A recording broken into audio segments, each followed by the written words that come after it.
People बाबा नाम क्यों? क्योंकि ये दर्शक जरूर जानना चाहेंगे, पीपल बाबा ही क्यों, बरगद बाबा क्यों नहीं, जामुन बाबा क्यों नहीं, कोई और बाबा क्यों नहीं, पीपल बाबा क्यों? प्रधानमंत्री ने कहा है कि एक पेड़ माँ के नाम, एक इमोशनल उन्होंने एक मैसेज दिया है। और मैं आपको बताना चाहता हूँ कि भारत एक्सप्रेस परिवार जो हमारा है, इसके मुखिया जो उपेंद्र राय हैं, उन्होंने पिछले साल घोषणा की थी, ज़्यादा तो नहीं लेकिन 5 लाख पेड़ हम लोग जो है लगाएंगे, और ये लक्ष्य हमने निर्धारित किया है। अगर आप प्राइमरी स्कूल में ही बच्चों को सिखाओगे नहीं कि मिट्टी क्या है, सीड क्या है, नर्सरी क्या है, पौधा क्या है, घास क्या है, वेटलैंड क्या है, फॉरेस्ट क्या है, वाइल्ड लाइफ क्या है, बटरफ्लाई क्या है, बर्ड क्या है, इंसेक्ट्स क्या है, बीटल्स क्या है, तुम्हारी मूली गाजर कैसे उगती है ना? तो बच्चों को ये तक नहीं पता। वो कहते हैं आलू पेड़ पे उगता है, प्याज कहाँ उगता है, तो उनको नहीं पता। दुनिया के सबसे अच्छे लॉज, दुनिया की सबसे अच्छे रूल्स एंड रेगुलेशंस, दुनिया का सबसे एग्जॉस्टिव फॉरेस्ट के ऊपर, पर्यावरण के ऊपर हमारे पास है भारत में। एनफोर्समेंट नहीं है, इम्प्लीमेंटेशन नहीं है, उसके ऊपर एडमिनिस्ट्रेशन नहीं है, गवर्नेंस नहीं है, उसके ऊपर प्रायोरिटी नहीं है, कोई इंटेंशन ही नहीं है। अरे चलो चलता है, चलाओ, काम चलाओ। कि मेरी नानी ने 1977 में कहा था 2020 और 2030 के बीच में 70% पॉपुलेशन आपकी कम हो जाएगी। वो इसलिए होगी क्योंकि हम पर्यावरण को, हम अपनी प्रकृति को उतनी रिस्पेक्ट नहीं दे पा रहे। और ये देखो 45 साल पहले कोई ये चीज़ कह रहा है, और जैसे ही 2020 आया और कोविड महाराज जी ने दस्तक दी, मैं यकीन मान गया कि हमें नानी ठीक कह रही है। और मुझे तो कभी कभी सर ऐसा लगता है कि हम एलियंस हैं। हम किसी बाहर से 2 लाख साल पहले कुछ अंडे यहाँ पर गिर गए, और वो हम पैदा हो गए, फिर अब हमने डेवरिंग शुरू कर दी, अब हम खा रहे हैं पूरी पृथ्वी को। क्योंकि हमारी मानसिकता देखो, कोई दुनिया की स्पीसीज है जो ये कहती है कि हमको मार्स पे जाना है, चांद पे जाके कॉलोनी बनानी है, हम वहाँ जाके अपनी कॉलोनी बसाएंगे, हम वहाँ जाके बसेंगे। नहीं, हम अपने घर को ही छोड़ के हम वहां जाना चाहते हैं और इसको डिस्ट्रॉय करना चाहते हैं। तो ये तो एलियन ही करते हैं। आपने एवेंजर्स की कोई भी, मार्वल की कोई भी मूवी देख लो, वो क्या करते हैं कि वो पहले एक प्लैनेट को खा जाते हैं, फिर वो खा के फिर वो दूसरे जाके प्लैनेट पे बस जाते हैं। ये चीज समझनी बहुत जरूरी है। लेकिन मैं दिल्ली के मुद्दे पे एक बात कहूंगा, it is just a matter of priority.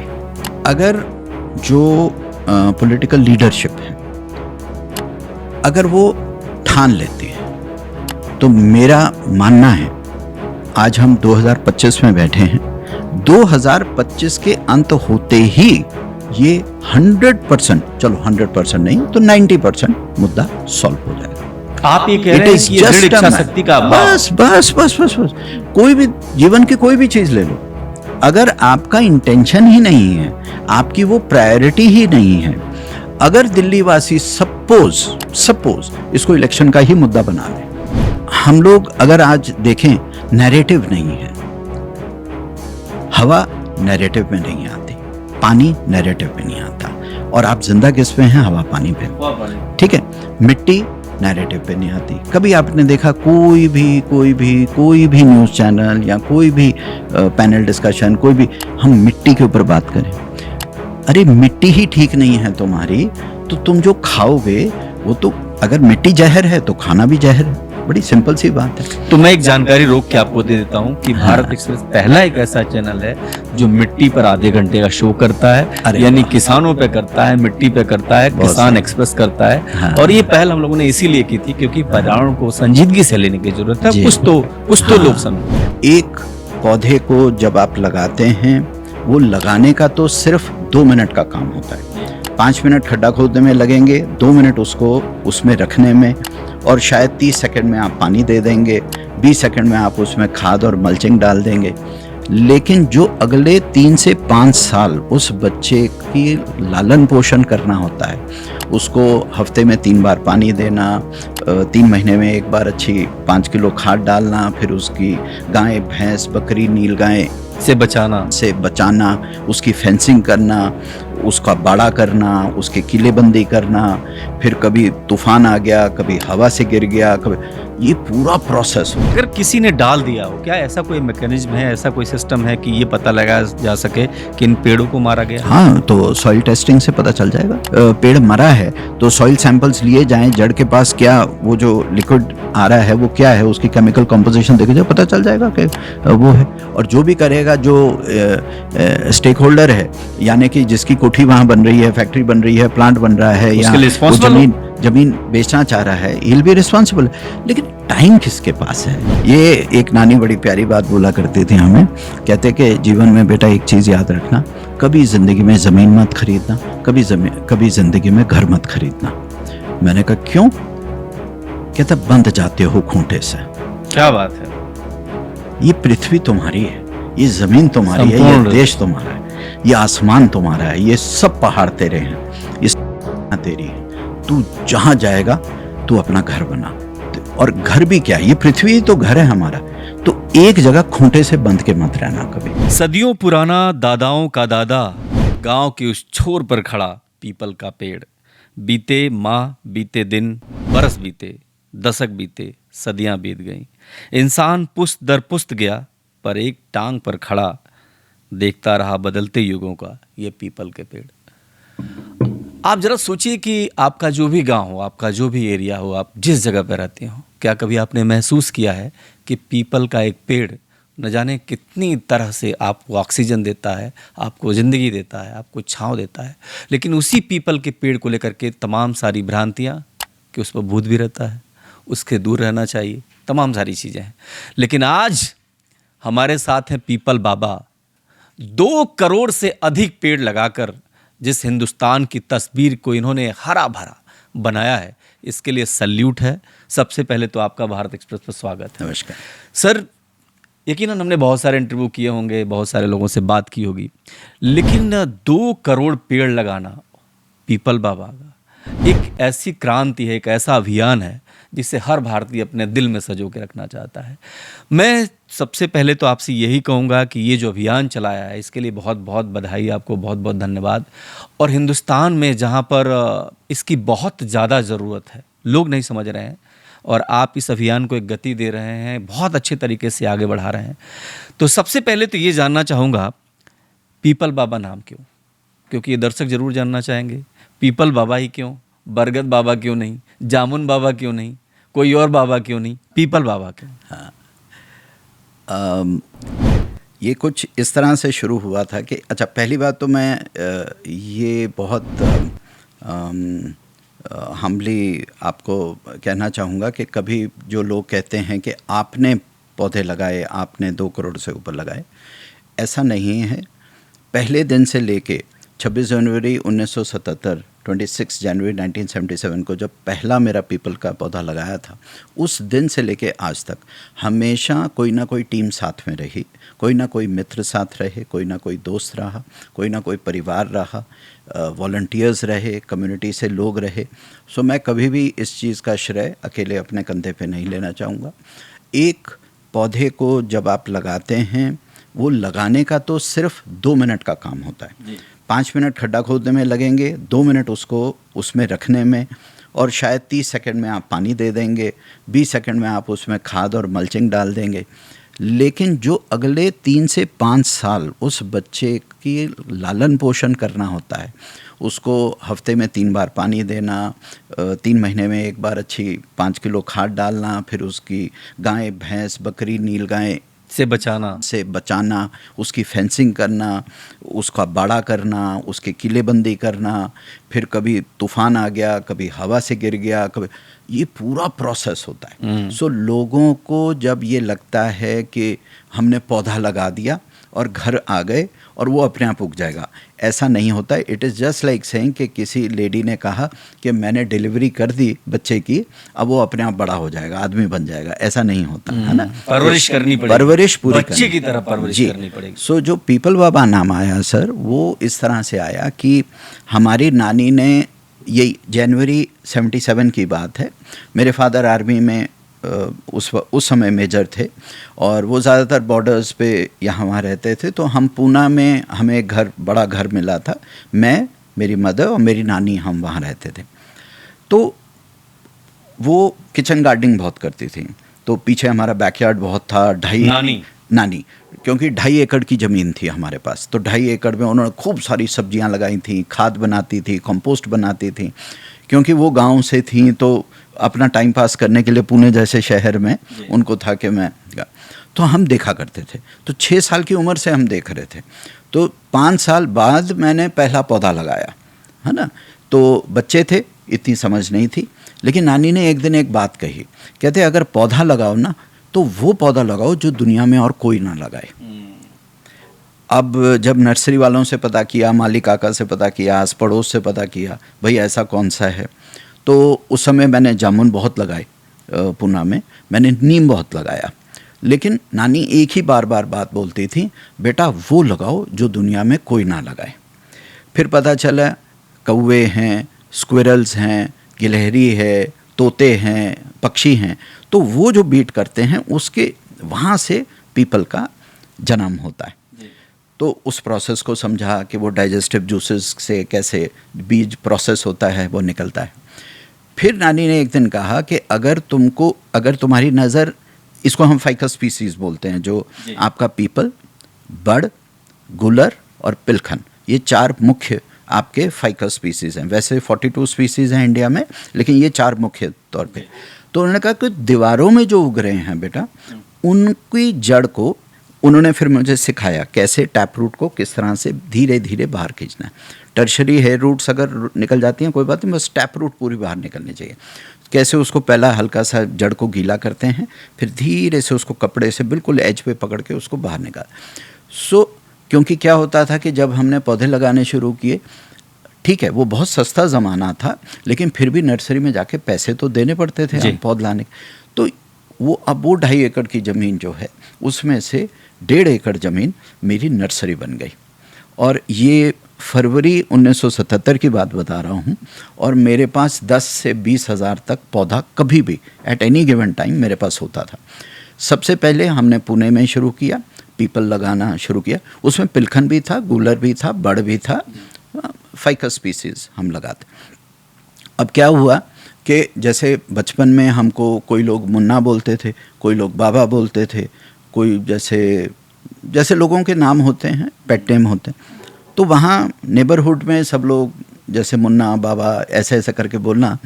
अब पीपल क्योंकि लगाते थे, तो एक मेजर भाटिया हुआ करते, उन्होंने पहली बार बोला अरे पीपल बाबा, है ना। तो ऐसे ऐसे नाम पढ़ना शुरू हो गया। तो ये 11 साल की उम्र से ही शुरू हो गया था। लेकिन फुल फ्लेजेड जब हुआ, तब हुआ जब मैं 1.25 करोड़ पीपल लगा चुका था। तो राजस्थान, यूपी में तो सबसे पहले जैसे राजस्थान पत्रिका या दैनिक भास्कर, और फिर पंजाब में पंजाब केसरी ने जो लेख लिखे वो पीपल बाबा के नाम से ही लिखे कि एक छोटी उम्र में। लेकिन आपकी बातचीत से ये पता लग रहा है कि जो नानी थी वो खुद अपने आप में एक पर्यावरणविद थी, और उनको पेड़ पौधों से बहुत लगाव था, और वो चाहती थी। देखिए ऐसा होता है कि जो अभिभावक होते हैं वो चाहते हैं कि हमारा बेटा डॉक्टर बने, इंजीनियर बने, और ऐसा लगता है आपकी बातचीत से कि नानी चाहती थी कि आप पर्यावरणविद बने, आप जो है पेड़ों को लगाएं, आप हरियाली उनका सपना था कि मैं किसान बनूं। अच्छा। वो चाहती थी कि मैं फार्मिंग में जाऊं, उनको था कि मैं गार्डनिंग में जाऊं। वो हमेशा मुझे कहती थी कि बेटा बड़ी सी नर्सरी बनाना, लोगों को फ्री में पौधे बांटना। उनको बहुत लगाव था पेड़ पौधों से। तो उनकी कभी भी कोई भी कॉन्वर्जेशन हो, कोई भी बातचीत होती थी, कुछ भी होता था, वो पेड़ पौधे, नदी, पहाड़, खुली हवा, क्योंकि वो गांव से थी। अमृतसर के पास 20 किलोमीटर पे एक कथु नंगल गांव है, वहाँ से थी वो। तो वो हमेशा आम के बगीचे, लीची के बगीचे, मतलब इसी तरह की बातें करते थे। तो जो मेरा जो इकोसिस्टम था घर का, मदर पोएट थी, हिंदी लिटरेचर में पोस्ट ग्रेजुएट थी, वो लेखक थी, फादर आर्मी में थे, तो और नानी हमारी इस तरह से, और हमारे जो दोस्त यार भी बने वो भी इस तरह के मस्त मौलिया टाइप के थे। तो हमने कभी मोनेटाइजेशन के बारे में नहीं सुना, हमने कभी कमर्शियल बातें नहीं सुनी, हमने कभी घर में धंधे के बारे में, बिजनेस के बारे में नहीं सुना।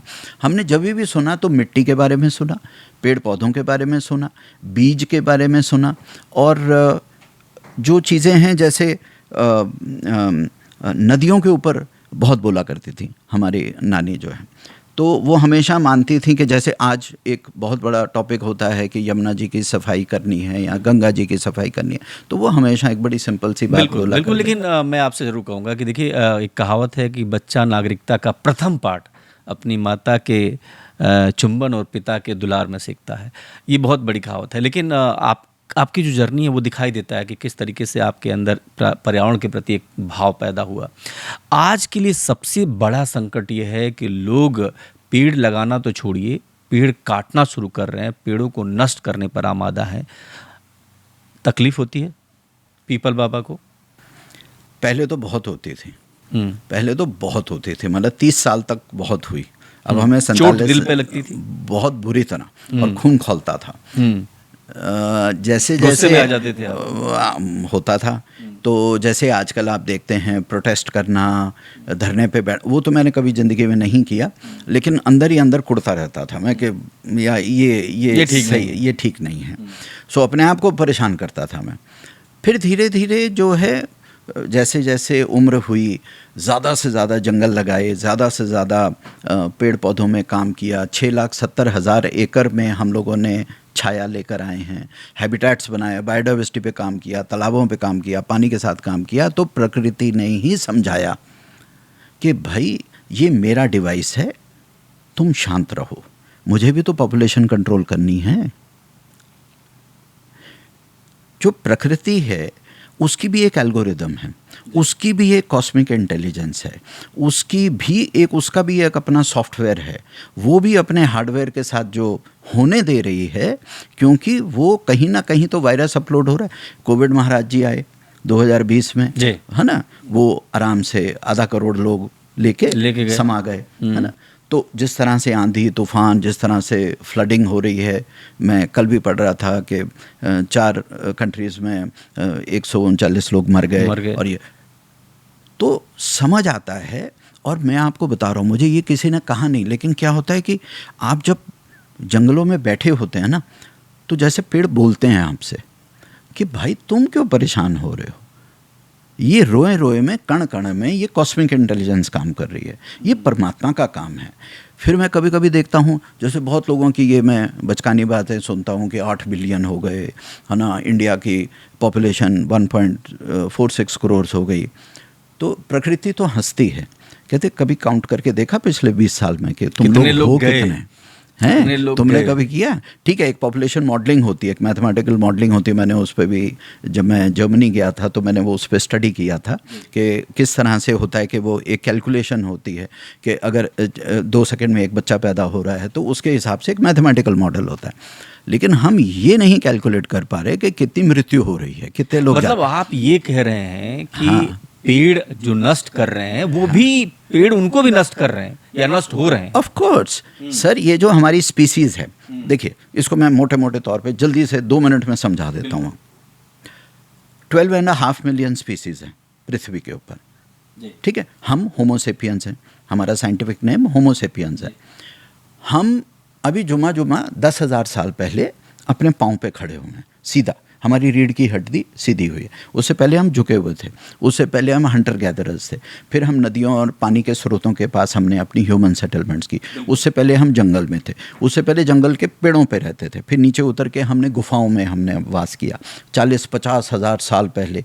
तो 1 लाख साल से 2 लाख साल से जो कार्बन डेटिंग में भी है, मैं बिल्कुल साइंटिफिक डेटा, इथियोपिया में सबसे पहला जो स्कल पाया गया वो 2 लाख साल पहले का है। तो हम तो अभी भी आए हैं, अभी हमारा जन्म हुआ है। और 10,000 साल और 5,000 साल पहले हमने लिखना शुरू किया, चाइना में पेपर का इन्वेंशन हुआ।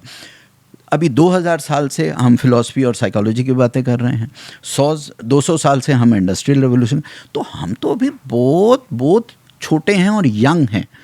जो ह्यूमन जो बाकी स्पीसीज हैं, डायनासोर्स ले लिए, एलिगेटर, क्रोकोडाइल्स ले लीजिए, आप अर्थवर्म्स ले लीजिए, आप स्नेक्स ले लीजिए, कोई भी आप स्पीसीज हो, ब्लू व्हेल्स ले लीजिए, ओशंस में जितनी स्पीसीज हैं सर, वो करोड़ों साल से, खरबों सालों से आराम से रह रही हैं। ठीक है, ह्यूमन बींग्स ने उनका जीना दुश्वार किया। अब प्रकृति जो है, जो मेरी समझ है, मैं कुछ उस पर वो नहीं है, ये बिल्कुल पर्सनल मेरा है। जब, क्योंकि आप पेड़ पौधों के साथ जब ज़्यादा रहते हैं, ग्रासलैंड, वेटलैंड, फॉरेस्ट एरिया में रहते हैं, तो एक कम्युनिकेशन होता है। तो वो ये कहती है कि भाई तुम चिंता मत करो, ये स्पीसीज मैंने पैदा की है। वी हैव लॉस्ट रेलेवेंस, हमारी इम्पोर्टेंस ख़त्म हो चुकी है। हमने जो डैमेज करना था हमने कर दिया। और मुझे तो कभी कभी सर ऐसा लगता है कि हम एलियंस हैं। हम किसी बाहर से 2 लाख साल पहले कुछ अंडे यहाँ पर गिर गए और वो हम पैदा हो गए, फिर अब हमने डेवरिंग शुरू कर दी, अब हम खा रहे हैं पूरी पृथ्वी को। क्योंकि हमारी मानसिकता देखो, कोई दुनिया की स्पीसीज है जो ये कहती है कि हमको मार्स पे जाना है, चांद पे जाके कॉलोनी बनानी है, हम वहाँ जाके अपनी कॉलोनी बसाएंगे, हम वहाँ जाके बसेंगे। नहीं, हम अपने घर को ही छोड़ के हम वहाँ जाना चाहते हैं और इसको डिस्ट्रॉय करना चाहते हैं। तो ये तो एलियन ही करते हैं। आपने एवेंजर्स की कोई भी, मार्वल की कोई भी मूवी देख लो, वो क्या करते हैं कि वो पहले एक प्लैनेट को खा जाते हैं, फिर वो खा के फिर वो दूसरे जाके प्लैनेट पे बस जाते हैं। ये चीज़ समझनी बहुत ज़रूरी है। अब हम वापस आते हैं इस बात पे, एक्सटिंक्शन पे। मुझे ऐसा लगता है और जो मैं चीज़ देख रहा हूँ, जो भी मेरी छोटी सी थोड़ी सी समझ है जो प्रकृति ने, जंगलों ने दी है, मुझे लगता है हम 100 साल के करीब और हैं यहाँ पे। जिस तरह से, हाँ सर, जिस तरह से टेम्परेचर बढ़ रहा है, हम ना एक बिल्कुल आइडियल टेम्परेचर में बैठे।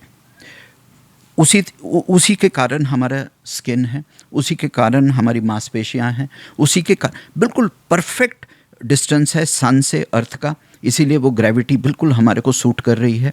आप चांद पे जाएं तो 6 टाइम्स आप खड़े भी नहीं हो सकते। एवरीथिंग इज सो परफेक्ट, आप ध्यान से, ये पूरी साइंस है पूरी, ठीक है। समुंदर अपनी जगह है, दिन अपनी जगह है, रात अपनी जगह है, सूरज अपनी जगह है, चांद अपनी जगह है, तारे अपनी जगह हैं। जुपिटर आपको प्रोटेक्ट कर रहा है कि उधर से एस्टेरॉयड कोई आके पृथ्वी को ख़त्म ना कर दे। मार्स और वीनस अपनी गुरुत्वाकर्षण के कारण आपको पृथ्वी को एक ऑर्बिट में रखा हुआ है। सब कुछ परफेक्ट है। अब पृथ्वी की इंटेलिजेंस को ह्यूमन बीइंग चैलेंज कर रहा है। हम एआई की बात करते हैं, हमें बचपन में जो समझ आई वो सीआई समझ आई, कॉस्मिक इंटेलिजेंस, ठीक है। तो जो कॉस्मिक इंटेलिजेंस है, अब मैं जो बात कहूँगा वो है 4.5 बिलियन ईयर्स ओल्ड। वो सॉफ्टवेयर 4.5 बिलियन ईयर्स बना था और वो कहाँ डेवलपमेंट हुई है, उसकी अपग्रेड जिसको बोलते हैं, है ना। हमारी आर्टिफिशियल इंटेलिजेंस जो है अभी जुमा 20 साल पहले आई है और अभी चैट जीपीटी ये वो सब जो हम बड़े उछल रहे हैं, कूद रहे हैं। ये समझने की बात है कि हम हम्बल नहीं हैं। जो हमारा पूरा सनातन, आपका धर्म, आपकी स्पिरिचुअलिटी है, वो एक ही चीज़ समझा रही है कि आप बेटा बहुत टेम्पररी हो यहाँ। आप 25,000 दिनों के लिए इस पृथ्वी पे आते हैं। परमात्मा ने परफेक्ट बना के, प्रकृति ने बना के, प्रकृति ने कहा जा बेटा जी ले अपनी ज़िंदगी, मैंने तेरे को परफेक्ट हिमालय दिया है, समुंदर दिए हैं, नदियाँ दी हैं, पहाड़ दिए हैं, रेगिस्तान दिए हैं, गार्डन्स दिए हैं, फर्स्ट क्लास तुमको एक पूरा तैयार करके दिया है, सेटअप, इंफ्रास्ट्रक्चर। जा आप 70-75 साल, 80 साल, 85 साल, जो भी आपको जीना है, आप अपना सांस लो आराम से, अपना थोड़े बहुत लाइवलीहुड के लिए, खाने पीने के लिए, कपड़े पहनने के लिए अपना करो, पार्टी शार्टी करो और निकलो यहाँ से, ठीक है। पैकअप टाइम हो जाता है। वो 25,000 दिन। आप अगर 75 इसका एवरेज लगाएं तो 75 मल्टीप्लाइड बाई 365 आपके साथ सिंपल मैथ्स है, 25,000, जिसमें से 15,000 दिन हम निकाल देते हैं अपने सेटलमेंट के लिए, एजुकेशन के लिए। बाकी 4-5 हज़ार 6,000 दिन हमारे निकल जाते हैं सोने में, खाने में, वॉशरूम जाने में, कपड़े पहनने में, ऑफिस जाने में, ऑफिस से वापस आने में। कुल मिला के सर आपके पास 2,500-3,000 दिन होते हैं कुछ मीनिंगफुल करने के लिए, और ये सबको समझना पड़ेगा। बहुत अच्छी बात आपने कही, क्योंकि अपने ज़िंदगी के बहुत सारे हिस्से हम ऐसी ही चीज़ों में ख़त्म कर देते हैं। लेकिन एक बात जो आप जानकारी देते हैं, इतनी सारी बातें आप कह रहे हैं, ऐसा लगता है पेड़ों से आपका सीधा संवाद होता है, सीधे बात होती है आपकी। और गांव में तो लोग कहते हैं कि पेड़ों से हम बात करते हैं, पेड़ों को सांस लेते हुए हम महसूस करते हैं। मैंने सुना है लोगों को। पीपल बाबा भी क्या पेड़ों से संवाद करते हैं? उनके दर्द को, उनकी पीड़ा को उनको महसूस करते हैं, उनकी हरियाली को, उनके पतझड़ को, इन सब चीज़ों को महसूस करते हैं। मैं समझता हूँ कि कौन नहीं करता, लेकिन हमारे पास टाइम ही नहीं है सुनने का। जितने हमारे शामन्स होते थे, उस संवेदना के साथ सुनने की, जी, हमारे जितने बुद्ध पुरुष हुए, जितने हमारे महावीर हुए, जितने तीर्थंकर हुए, जितने हमारे नानक हुए, कबीर हुए, वो कहें, उनको ये जो नॉलेज बैंक मिला, जो डाउनलोड हुआ ऊपर से, वो कहाँ से हुआ? पेड़ों के नीचे ही हुआ। बिल्कुल, बोध गया की बात करें तो पेड़ों के बुद्ध भी नीचे, वहीं बैठे, तीर्थंकर भी वहाँ बैठे, महावीर जी भी वहाँ बैठे, कबीर जी भी वहाँ बैठे, नानक जी भी वहाँ बैठे, और भी मैं कई ऋषि मुनियों का नाम गिना सकता हूँ।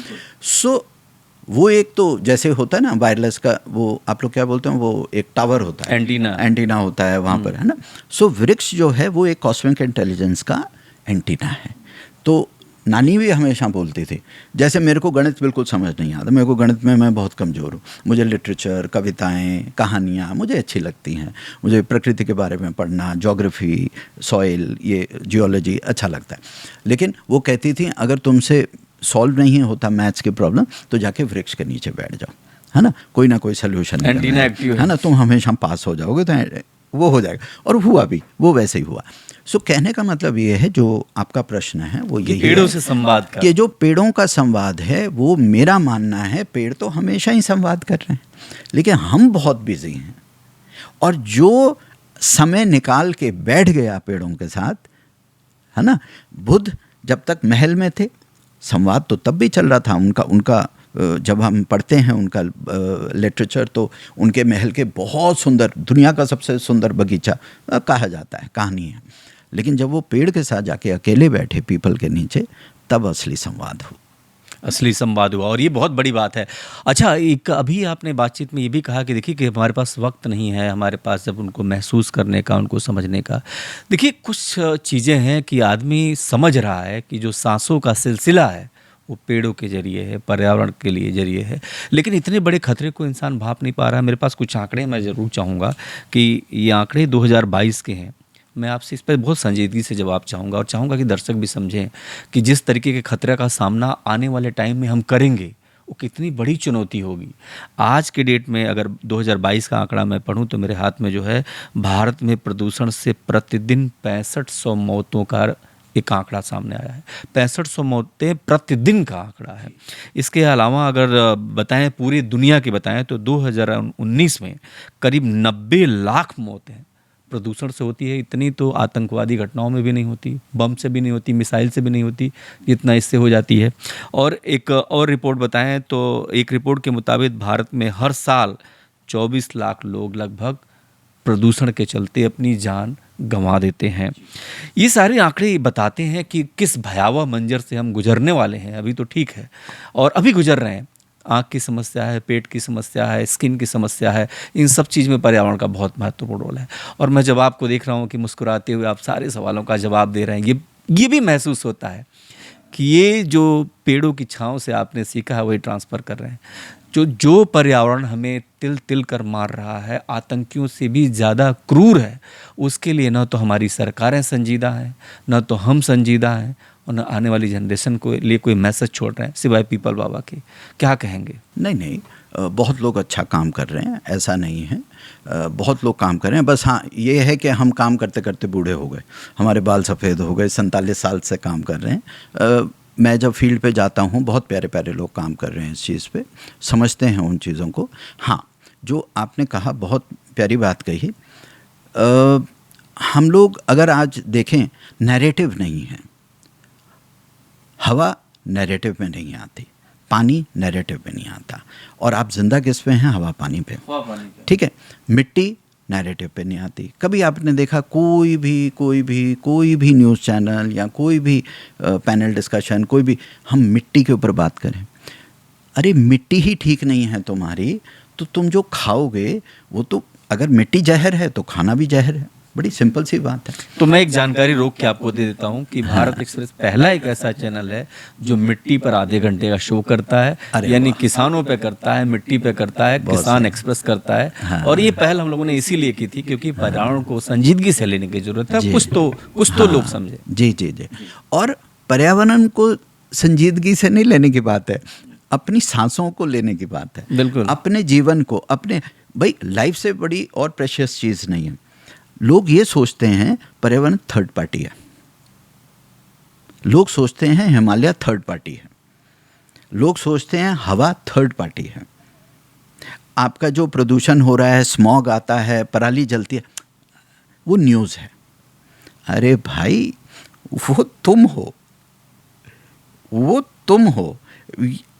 हम सांस लेते हैं इसीलिए तो हम हैं, है ना। सो ये जो चीज़, ये जो समझ है, और ये वो आंकड़े भी अभी डरा रहे हैं। क्योंकि हम इतना दौड़ में हैं, इतना कुछ है, इन्फॉर्मेशन इतना हमारे पास ओवरलोड है, टैक्स हो रहा है ब्रेन हमारा। सो कुछ लोग हैं जो साइड पे, वो उस हाईवे से निकल के साइड पे बेंच पे बैठ के, यार मैं कर क्या रहा हूँ। मैं बहुत मेरे दोस्तों को जानता हूँ जिन्होंने कॉर्पोरेट जॉब छोड़ के वो मुजफ्फरनगर में और छोटे छोटे, मतलब और भी कई शहरों में, बनारस में, इलाहाबाद में, उन्होंने अपने छोटे छोटे खेती बाड़ी शुरू की है और बड़े खुश हैं। वो कहते हैं यार कमाते तो 1/20वां हिस्सा भी नहीं है, शायद लॉस में ही जा रहे हैं, मगर आनंद, लेकिन यार कम से कम सांस आ रहा है, मुस्कुराहट है, सांस कम है, से कम जिंदगी है। अपनी गोभी, अपनी मूली, अपनी गाजर, अपना धनिया, अपना पुदीना, ये पता है कि इसमें कोई रसायन तत्व नहीं है, अच्छा पाम का पानी पीते हैं, गांव में आराम से शांति से रहते हैं। मैं कोई रोमांटिक आइडिया नहीं बेच रहा इस नहीं बात नहीं, का। लेकिन मैं ये भी कहूँगा, मैं है ना? आपके इसी पे हाँ, आता हूँ, बहुत अच्छी बात बता रहे हैं। लेकिन मैंने देखा है कि जब हम बड़े होते हैं तो हमारे सपने में किस तरीके से आता है कि हम घर खरीदेंगे, हम गाड़ी खरीदेंगे, हम बंगले खरीदेंगे, हम ज़मीन भी खरीद लेंगे और तमाम सारे फ्लैट खरीद लेंगे। पर हमारे उस योजना में कहीं पेड़ नहीं आता कि हम पेड़ लगाएंगे, 100 लगाएंगे, 10 लगाएंगे, 5 लगाएंगे। लेकिन मुझे लगता है कि आपका ये पॉडकास्ट देखने के बाद बहुत सारे लोग ऐसे भी आएंगे जो कहेंगे नहीं यार पेड़ तो ज़रूरी है, और पेड़ मैं ही हूँ पेड़, अगर पेड़ नहीं तो हम हैं नहीं। हाँ जी हाँ। ये एक नानी बड़ी प्यारी बात बोला करती थी हमें, कहते कि जीवन में बेटा एक चीज़ याद रखना, कभी ज़िंदगी में ज़मीन मत खरीदना, कभी ज़िंदगी में घर मत खरीदना। मैंने कहा क्यों? कहता बंध जाते हो खूंटे से। क्या बात है। ये पृथ्वी तुम्हारी है, ये ज़मीन तुम्हारी है, ये संपूर्ण देश तुम्हारा है, ये आसमान तुम्हारा है, ये सब पहाड़ तेरे हैं, ये सब तेरी हैं। तू जहाँ जाएगा तू अपना घर बना। और घर भी क्या, ये पृथ्वी ही तो घर है हमारा। तो एक जगह खूंटे से बंध के मत रहना कभी। मतलब ये बात जब मैं 11 साल का था, ये है ना, तब मुझे और वो इतनी जम गई ज़िंदगी में। आज तक जो भी हम मुकाम पे पहुँचे हैं सर, मेरे पास 1 स्क्वायर और जब फुट, ये बात कह रहे हैं तो किसी भी म्यूजिक से ज़्यादा आनंदमयी है, मैं मेरे लिए भी और मेरे दर्शकों के लिए भी होगा कि किस तरीके से कि पूरा सब कुछ तो अपना ही है, क्या खरीदना क्या बेचना। तो और दूसरी बात जो नानी कहा करती थी, जो समझाया उन्होंने, क्योंकि पर्सपेक्टिव की बात है, समझ की बात है। उन्होंने कहा देख बेटा, सरकारें अपना काम करती हैं, डिपार्टमेंट्स अपना काम करते हैं, अथॉरिटीज़ अपना काम करती हैं, क्योंकि धरती तेरी है तो तुझे अपना काम करना है ना। तू मौज में रह, तू अपना स्वाद ले जीवन का। तेरे को जहाँ लगता है पेड़ लगाना तू लगा। अगर कोई कहता मत लगाओ तो चचा हमें कोई आपसे कोई वो नहीं है, हमें कोई लड़ाई करनी थोड़ी ना है। पृथ्वी इतनी बड़ी है, कितनी जगह है, तो दूसरी जगह लगा ले। अगर वहाँ से कोई भगाता है तो कहीं और। अरे कितनी बार हम नहीं, यही मैं पूछना चाह रहा हूँ कि क्या आपके सामने क्या ऐसी कोई चुनौती भी आई कि जहाँ आपको कहा गया नहीं जी यहाँ तो नहीं लगा सकते? अरे तो फिर आपने क्या किया? अरे बड़े मजे लिए हमने तो लठ लेके लोग भागे हैं हमारे पीछे कि तुमने पीपल यहाँ पर भूत कैसे गाड़ दिया, यहाँ पे ये तो भूतिया पेड़ है। इमली, हम महाराष्ट्र में इमली बहुत लगाए, अकोला, फिर ये अपना बीड़ है, परभणी, नांदेड़, लातूर, ये सारे शहर हैं वहाँ मराठवाड़ा में। तो वहाँ लोग दौड़ा देते थे, कहते इमली नहीं लगाएं क्योंकि इसमें चुड़ैल रहती है। अच्छा। और पीपल नहीं लगाना क्योंकि इसमें यक्ष रहते हैं, भूत रहते हैं, ये तो मरघट का पेड़ है, ये तो फ्यूनरल साइट का पेड़ है, इसमें तो लाशों का पेड़ है, बहुत कुछ बोलते थे। तो हम लोग फिर धीरे धीरे समझ आई। 3-4 साल में जब मैं 15-16 साल का हुआ तो एक चीज़ समझ आई, ठीक है भैया, एक पैकेट में तो एक थैले में 40 अपना पीपल के सैपलिंग होते, दूसरे में नीम रख लेते थे। तो किसी ने बोला तो उसे बोला अच्छा चाचा हमारे पास नीम है, जामुन है, वो लगवाओगे? हाँ हाँ बेटा ये तो लगा दो, ये कोई पीपल नहीं लगा। तो ऐसे कहे, है ना। बीच में एक लगा दिया, पीपल भी लगा दिया। पीपल का क्या है कि वो एक अपने आप में एक माइक्रो पीपल के बारे में ज़रूर जानना चाहेंगे क्योंकि ये बहुत अहम है कि पीपल, जो पीपल के बारे में हम सुनते हैं कि भूतिया पेड़ है या फिर देवता आदि स्थान करते हैं, उसको न काटा जा सकता है न उसको लगाया जा सकता है, वो अपनी तरह से रहेगा। लेकिन आपने इस भ्रांति को भी तोड़ा है, ये बहुत बड़ी बात है। और हिंदुस्तान में जहाँ मान्यताओं ने इस तरह से हमको जकड़ रखा है, वहाँ पर अगर एक अभियान को आपने शक्ल दिया है तो बहुत महत्वपूर्ण। पीपल के बारे में बताइए कि पीपल होने का मतलब क्या होता है? There is something called the spirit of the forest, है ना। आप उसको भूत कह सकते हैं, मैं उसको एंजल बोलता हूँ। मेरा मानना है कि अगर ये प्रोटेक्टिंग एंजल्स ना होते, आप परियों का देश कह लीजिए, जो भी है, जो आत्माएं हैं, कुछ भी कह लीजिए, जो भी है, मैं मानता हूँ इन चीज़ों में, क्योंकि हैं अदृश्य, लेकिन यही पृथ्वी को चलाती हैं, यही पूरे ब्रह्मांड को चलाती हैं। तो स्पिरिट्स ऑफ द फॉरेस्ट जो मैं फ्रेज़ यूज़ करता हूँ, उसमें एक बहुत इम्पॉर्टेंट चीज़ है कि अगर आपका जो इंटेंशन है आपको हार्म करने का नहीं है पेड़ को, और आप उसको लगाते हैं, उसको नरिश करते हैं, परवरिश करते हैं, तो मुझे लगता है कि ये जितनी स्पिरिट्स हैं वो आपके पीछे रहती हैं, है ना, वो आपके आड़े नहीं आती और आपको हमेशा हेल्प करती हैं। आप ये समझ लीजिए, हमारा तकरीबन 2.5 करोड़ पौधों का जो अभियान 47 साल में चला, मेरे पास तो उस समय कोई फंडिंग नहीं थी, हमारे पास तो कुछ भी नहीं था। खुरपी भी जो हमने खरीदी, फावड़ा भी जो खरीदा, वो नानी ने जो पैसे दिए, फादर और मदर जो हमें थोड़ा पैसा देते थे, उसी से चाय पानी चलता था हमारा। पढ़ाई में हम बहुत अच्छे थे, तो टीचर्स भी जो हैं लीव स्कूल से दे देती थी, कॉलेज से, यूनिवर्सिटी से हमें लीव मिल जाती थी, क्योंकि पढ़ाई हमारी अव्वल नंबर की रहती थी। और वो भी मैं समझता हूँ प्रकृति का ऐसी ब्लेसिंग थी कि उन्होंने पूरा इंफ्रास्ट्रक्चर इकोसिस्टम क्रिएट किया कि एक बार हमारे गुरुजी ने, जिन्होंने हमें नाम दिया ये स्वामी प्रेम परिवर्तन, उन्होंने एक बड़ी प्यारी बात बोली। कहते बेटा कभी अहंकार मत करना कि तू पीपल लगाता है, कोई नहीं लगा सकता, कोई लगा ही नहीं सकता, पीपल ने तुमको चुना है। तो कभी सिर में मत लाना अपने दिमाग में कि तुम पीपल लगाते हो, कोई दुनिया में पीपल नहीं लगा सकता।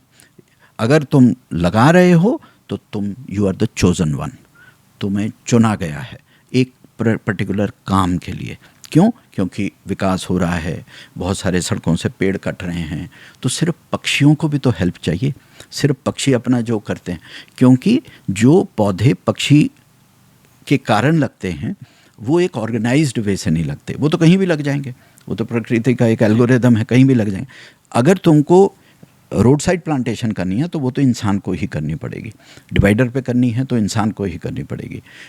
कुछ barren pieces of patches of land है, उसको रिस्टोर करना है, उसको एक हैबिटेट बनाना है, आप ही को करनी पड़ेगी।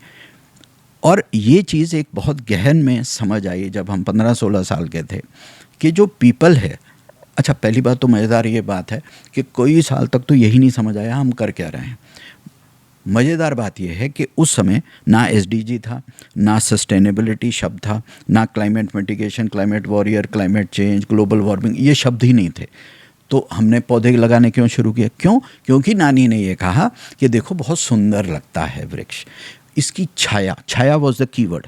उस वक़्त कीवर्ड जो था, आजकल हम लोग कीवर्ड सस्टेनेबिलिटी बोलते हैं, पर्यावरण बोलते हैं, उस वक्त पर्यावरण वर्ड भी नहीं था। वो तो कहते हैं अरे वृक्ष हैं, इतने सुंदर लगते हैं, कितने सारे पत्ते आते हैं, कितना मैजेस्टिक, कितना अच्छा बड़ा क्राउन है। और फिर बीच बीच में फिर वो छोड़ देती थी कि देखो हमारी गीता में भी लिखा है, कृष्ण भी कहते हैं वृक्षों में मैं पीपल हूँ। फिर थोड़ा बहुत इधर उधर की बात वो बोल देती थी, क्योंकि वो ग्रंथ वगैरह पढ़ती रहती थी। तो क्या हुआ कि पीपल के साथ एक रिलेशनशिप इस्टेब्लिश हुआ, और जैसे जैसे लगाया तो समझ आया, साइंस में इसको कीस्टोन स्पीशीज़ बोलते हैं। कीस्टोन स्पीशीज़ सर वो होती है, चाहे टाइगर है, एलिफेंट है, पीपल का पेड़ है, फाइकस स्पीसीज़ हैं, जिसके कारण पूरा इकोसिस्टम चलता है। एक टाइगर है इसीलिए वो जंगल बचा हुआ है, एलिफेंट है इसीलिए उसका जंगल बचा हुआ है। आप एलिफेंट और टाइगर को हटा दीजिए, लायंस को हटा दीजिए, लोग तो वहाँ तो बिल्डिंगें बना देंगे। बिल्कुल, बड़ी सीधी सी ये कॉमन सेंस है। उसी तरह से पीपल का है। इसीलिए मैं जब भी कोई, अब हमने 273 जंगल लगाए हैं पूरे हिंदुस्तान में, अपना 6,70,000 एकड़ लैंड के ऊपर अलग अलग रैंडम प्लांटेशन, गोरिल्ला प्लांटेशन हुई है, लेकिन हम पीपल बीच में ज़रूर लगाते हैं, क्योंकि जहाँ पीपल लग जाता है, मेरा ये मानना है, वो ज़मीन जो है सेक्रेड हो जाती है। लोग आके बाकी पेड़ों को भी काटते नहीं हैं, फिर भी आजकल काटना शुरू कर दिया है, लेकिन पीपल एक प्रोटेक्टिव शील्ड है। आपने बहुत अच्छी बात की। और मैं ये कह रहा हूँ कि मेरे को याद है कि सर्वेश्वर दयाल सक्सेना ने लिखा है कि अपनी प्रेमिका उनकी कैसी होनी चाहिए, कि मैं तेरे भद्दे होठों की काली दरारों में भी जी सकता हूँ, अगर तुम थक कर गिरे हुए किसी पथिक के चरण चूम लो और अपने सपनों की जयमाला पहना दो। तो लोक मंगल जो है, लोक कल्याण की भावना, उसमें भी वो देखते हैं, अभी प्रेमिका के चुनाव में भी देखते हैं।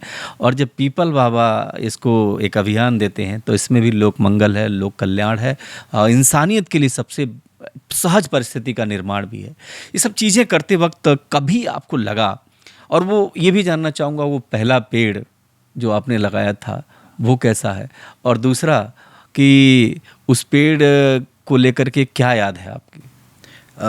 सर, हम रहते थे, हमारे मकान नंबर था T23 बंगलो नंबर, और ये रेंज हिल्स रोड सड़क का नाम, किरकी मिलिट्री स्टेशन।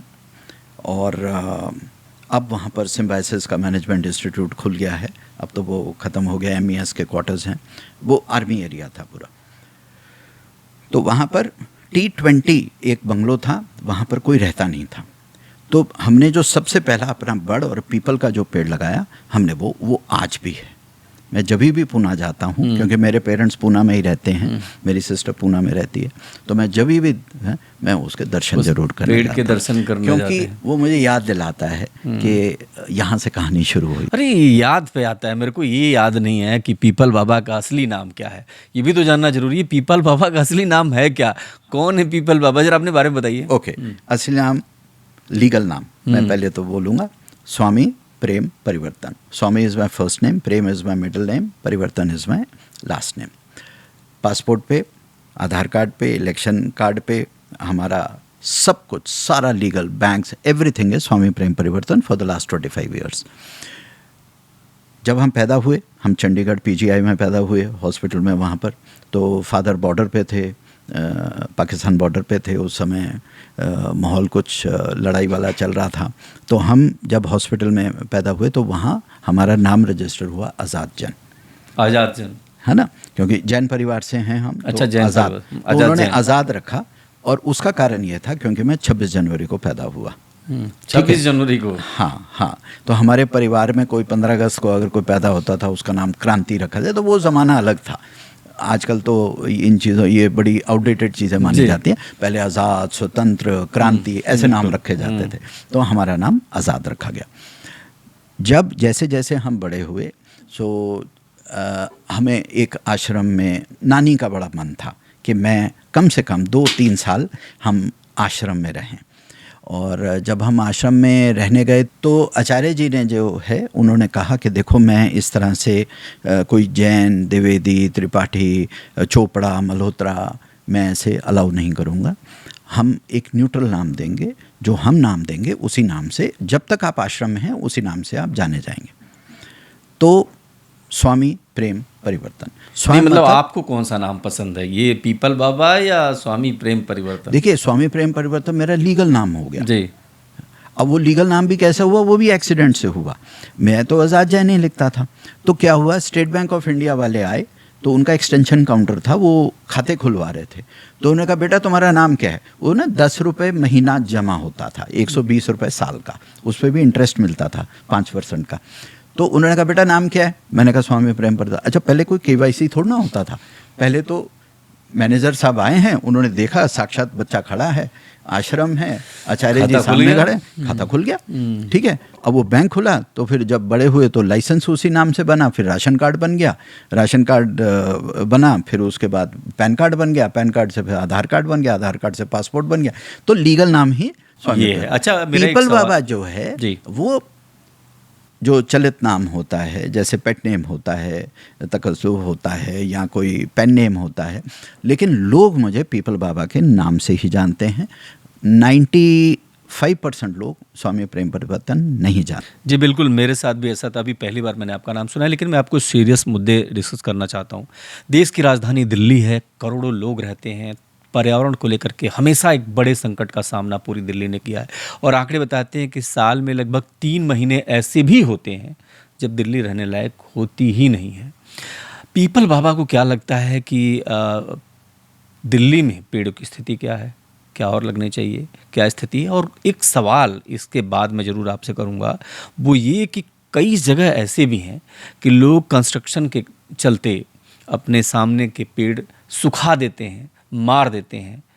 इसको क्या आपने कभी महसूस किया है? हमने तो बहुत ऐसे केसेस देखे हैं, लेकिन मैं दिल्ली के मुद्दे पे एक बात कहूँगा, it is just a matter of priority. और सुप्रीम कोर्ट ने कहा है कि हम गैस चैम्बर पे हैं।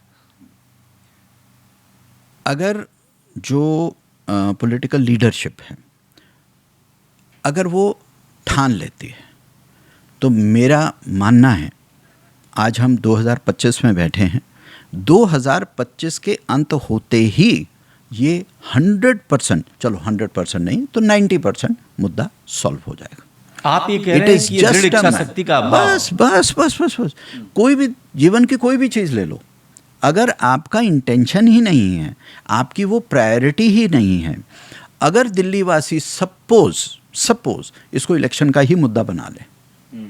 अभी ऑस्ट्रेलिया में हुआ, मैं 30 तारीख को वापस आया, 3 तारीख को वहाँ पर जनरल इलेक्शन था। हम एक शहर में ठहरे थे, वहाँ का जो सांसद था वो हार गया। तो हमने उनसे पूछा ये क्या हुआ, तो उन्होंने कहा कि अरे इन्होंने 2 सेंटेंस जो है यहाँ पे जो लेक है, जो पॉन्ड है, लेक है, उसके बारे में कुछ पानी के ऊपर उन्होंने कुछ बोल दिया। अरे ये तो चलता रहता है। तो ये जो चलता रहता है एटीट्यूड जो है, उनको हरा गया। अब देखिए, मैं पॉलिटिशियन को कभी भी मैं ब्लेम नहीं करता, because we get the government we deserve. हम ही तो बनाते हैं उनको, हम ही बनाते हैं। हाँ, हम ही तो वोट डाल रहे हैं उनको, तो हम उनको कैसे ब्लेम करें ना, वो they are not to be blame. हम ही अपनी आवाज़ इतनी बुलंद नहीं कर रहे कि वो उसको प्रायोरिटी समझें, है ना। हम छुटपुटिए जो छोटे छोटे मुद्दे हैं उसके ऊपर तो हम इतने इमोशनल हो जाते हैं, ट्विटर में ये बोल दिया उस, और यही वजह कि पेड़ कभी अभियान का हिस्सा बना नहीं, कभी जनता का एजेंडा बना सर, नहीं। जो पोल्यूशन का है ना, पेड़ उसमें एक कैरेक्टर है, ग्रीनरी आपका एक कैरेक्टर है, बहुत बड़ा कैरेक्टर है, बल्कि 50% लोड वही लेता है। ग्रीन एंड ब्लू, जब तक आपके पास पानी नहीं है, जब तक आपके पास तालाब नहीं है, लेक्स नहीं है, आपकी नदियाँ ठीक नहीं हैं, पोल्यूशन, क्योंकि जो पोल्यूशन है वो जो वाटर मॉलिक्यूल है, जो मॉइस्चर है, वो उसको ट्रैप करता है, ठीक है। फिर हवा है, बहुत सारे फैक्टर्स हैं। लेकिन अगर आपकी इंटेंशन अच्छी है, सिंगापुर ने करके दिखाया है, जोहान्सबर्ग ने करके दिखाया है, एम्स्टर्डम ने करके दिखाया, तो दिल्ली क्यों नहीं दिखा सकती? दिल्ली तो दृढ़ इच्छा शक्ति का प्रश्न है। दिल्ली में सब कुछ है, हमारे पास राजधानी है हमारी, हम कर सकते हैं, हो सकता है। It is just a matter of political prior. तो अब मैं ये भी कह रहा हूँ कि जैसे जो लोग पेड़ सुखा रहे हैं, जैसे इंसान की हत्या हो जाए तो उस पर तमाम सारे कानून हैं, तमाम सारी चीज़ें हैं, और उसको एक बड़ी चीज़ मानी जाती है। लेकिन देश की राजधानी दिल्ली में कई ऐसे इलाके हैं जहाँ पर पेड़ सूख, इसके लिए भी आपको लगता है कि एक कठोर नियम और कानून की ज़रूरत है, जहाँ पर पनिशमेंट जरूरी है? दुनिया के सबसे अच्छे लॉज, दुनिया की सबसे अच्छे रूल्स एंड रेगुलेशंस, दुनिया का सबसे एग्जॉस्टिव फॉरेस्ट के ऊपर, पर्यावरण के ऊपर हमारे पास है भारत में। एनफोर्समेंट नहीं है, इम्प्लीमेंटेशन नहीं है, उसके ऊपर एडमिनिस्ट्रेशन नहीं है, गवर्नेंस नहीं है, उसके ऊपर प्रायोरिटी नहीं है, कोई इंटेंशन ही नहीं है। अरे चलो, चलता है, चलाओ, काम चलाओ।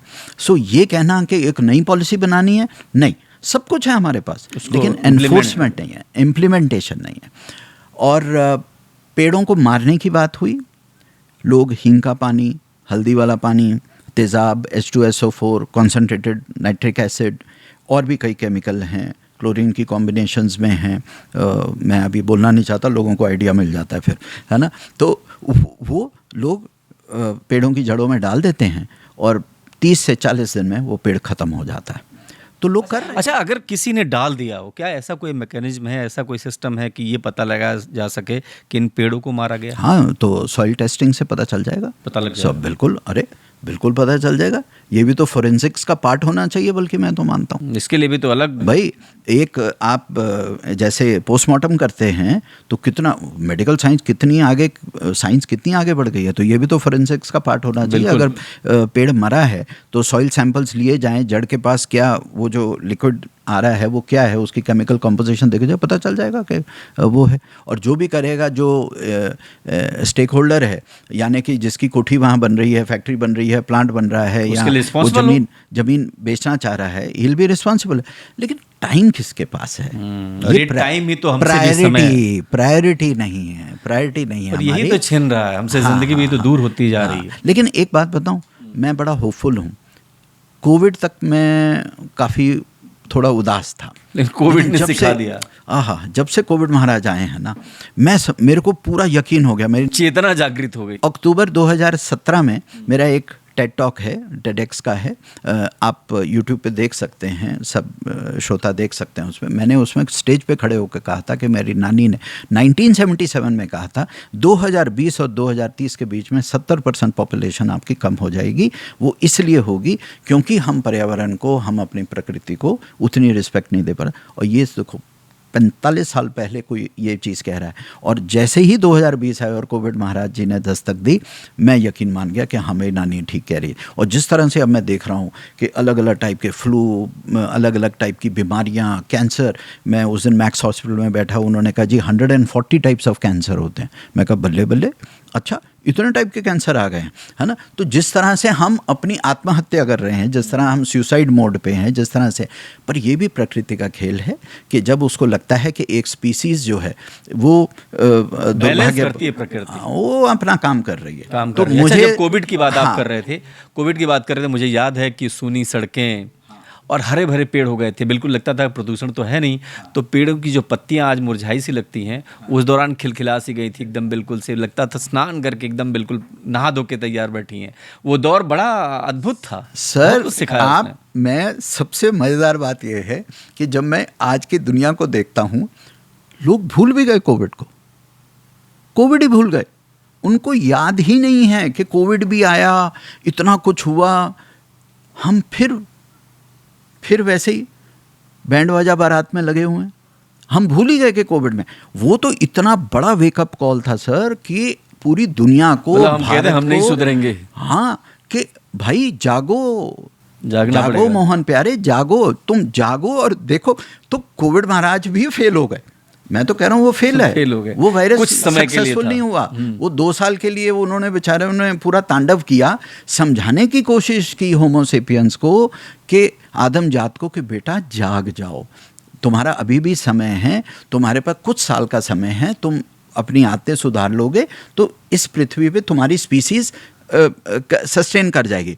लेकिन ना जी, हम नहीं सुधरेंगे। और ये हम नहीं सुधरेंगे तो बहुत सारी समस्याएं भी हैं, हम में भी नहीं आएगा। अब कुछ आंकड़े देखिए कि अभी 3-4 दिन पहले एक किसी कॉन्फ्रेंस में एक डिटेल्स आ रही थी कि दिल्ली में लगभग 21% गाड़ियों की संख्या बढ़ जा रही है और सड़क नेटवर्क केवल 2 गुना बढ़ रहा है।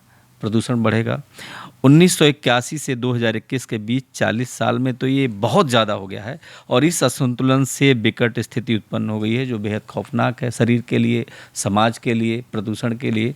दिल्ली हर साल, तो कहने का मतलब ये है कि हमारे पास आंकड़े हैं, हमारे पास दृश्य है, हमारे पास सब कुछ दिख रहा है कि हम बीमार हैं, हम लाचार हो रहे हैं, अपंग हो रहे हैं, हम में तमाम बीमारियां हैं, कैंसर के आपने बहुत सारे। हम नहीं सुधरेंगे क्या हमने ठान लिया है या कोई धुंधली तस्वीर के बीच कोई उम्मीद की किरण भी है? आपको क्या लगता है कब सुधरेंगे हम लोग भाई?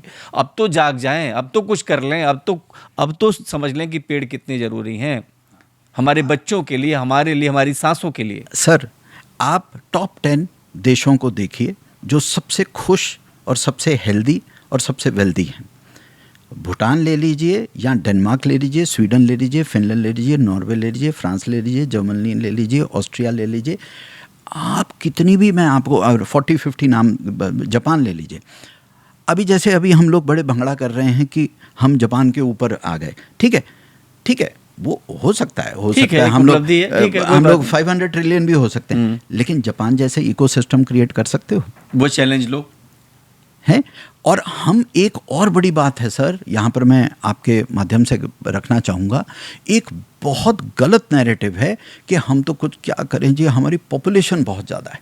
अरे भैया, पॉपुलेशन ही तो तुम्हारी स्ट्रेंथ है, बिल्कुल मानव संसाधन है वो। टोक्यो जाइएगा तो वहाँ पर 16 गुना ज़्यादा डेंसिटी पॉपुलेशन है आपकी दिल्ली से।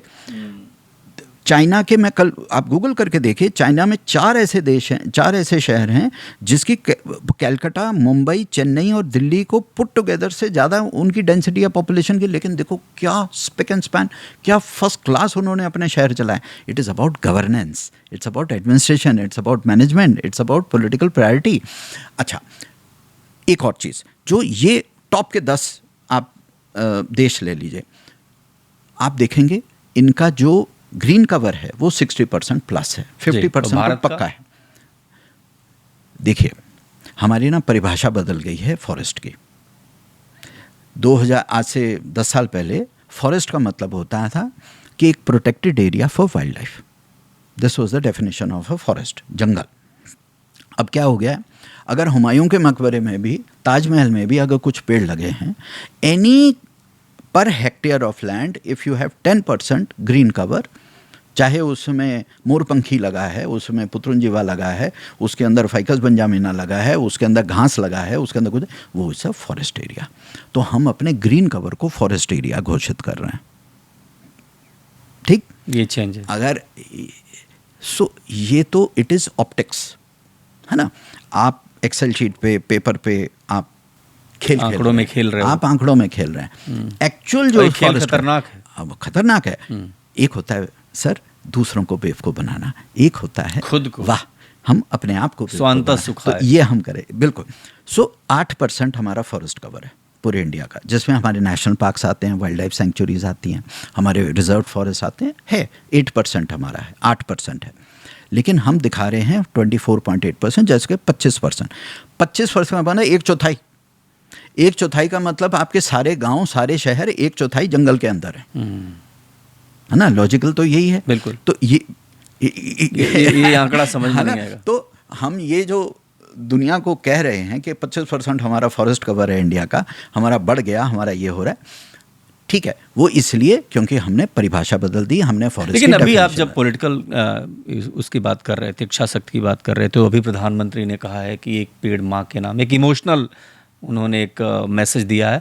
और मैं आपको बताना चाहता हूं कि भारत एक्सप्रेस परिवार जो हमारा है, इसके मुखिया जो उपेंद्र राय हैं, उन्होंने पिछले साल घोषणा की थी, मैं ही उस अभियान का वहाँ पे मैं था, जब उन्होंने कहा था कि ज़्यादा तो नहीं लेकिन 5 लाख पेड़ हम लोग जो है लगाएंगे, और ये लक्ष्य हमने निर्धारित किया है। तो मेरा ये मानना है कि प्रधानमंत्री जी का इंटेंशन तो बहुत अच्छा है जी, मुझे तो कभी उस पर डाउट ही नहीं है जी, ठीक है, वो बहुत अच्छा, उन्होंने रिन्यूएबल एनर्जी पे, विंड एनर्जी पे, सोलार पे जो काम किया है, जंगलों के लिए भी काम किया, वाइल्ड लाइफ पे, उनका इंटेंशन अच्छा है। लेकिन सर क्या होता है ना, आप जब तक नीचे तक उस चीज़ को नहीं लेके जाएंगे, आपके जो मिडिल मैनेजर्स हैं, आपकी जो नीचे जो है, इसीलिए मैं शब्द यूज़ करता हूँ एनफोर्समेंट, है ना। अब मैं एक बड़ी संस्था चलाता हूँ गिव मी ट्रीज ट्रस्ट, जिसमें 4 लाख लोग जुड़े हुए हैं, 18,000 तो हमारे वॉलंटियर जो वीकेंड्स वगैरह पे आते हैं, 312 एम्प्लॉई हैं हमारे, सारा कुछ है। अगर मैं एज अ मुखिया, मेरा इंटेंशन बहुत अच्छा है, मैं अच्छी बात करता हूँ, मगर मैं इम्प्लीमेंट ना कर, लेकिन मैं अपनी टीम को एनफोर्स नहीं करता कि अगर देखो कहीं पौधा मर गया तो मैं तुम्हें तनख्वाह नहीं दूंगा, है ना। तो मैं उसको जी जान से उसको वो करना, तो जवाबदेही और जिम्मेदारी तय करने की जरूरत है। सो टॉप जो पॉलिटिकल लीडरशिप है, मैं बहुत, जो मेरी समझ है वो तो बहुत अच्छी है, बहुत अच्छी है। We are very fortunate to have someone like you know, लेकिन नीचे वो सोच नहीं पैदा हो पा, हाँ, वो संजीदगी नहीं आ रही उसके ऊपर सर। एंड यहाँ पर मैं आखिरी बात, जो एक बहुत इंपॉर्टेंट बात है, एजुकेशन इज द मास्टर की। अगर आप प्राइमरी स्कूल में ही बच्चों को सिखाओगे नहीं कि मिट्टी क्या है, सीड क्या है, नर्सरी क्या है, पौधा क्या है, घास क्या है, वेटलैंड क्या है, फॉरेस्ट क्या है, वाइल्ड लाइफ क्या है, बटरफ्लाई क्या है, बर्ड क्या है, इंसेक्ट्स क्या है, बीटल्स क्या हैं, तुम्हारी मूली गाजर कैसे उगती है ना, तो बच्चों को ये तक नहीं पता। वो कहते हैं आलू पेड़ पे उगता है, प्याज कहाँ उगता है, तो उनको नहीं पता। अगर आप अच्छे इंटरनेशनल ग्लोबल स्कूलों में चले जाएं तो वहाँ पर नहीं है। तो वो मैं इम्प्लीमेंटेशन और एनफोर्समेंट की बात करता हूँ। अगर वो होनी शुरू हो जाए इंडिया में तो काफ़ी बदलाव आएगा, बहुत बदलाव आएगा। तो देखिए, ये आपने चूंकि परिवार की बात की और आपने अपनी नानी से सारी चीज़ें ली, और आज पूरा देश देख रहा है कि किस तरीके से पीपल बाबा क्या क्या कर रहे हैं।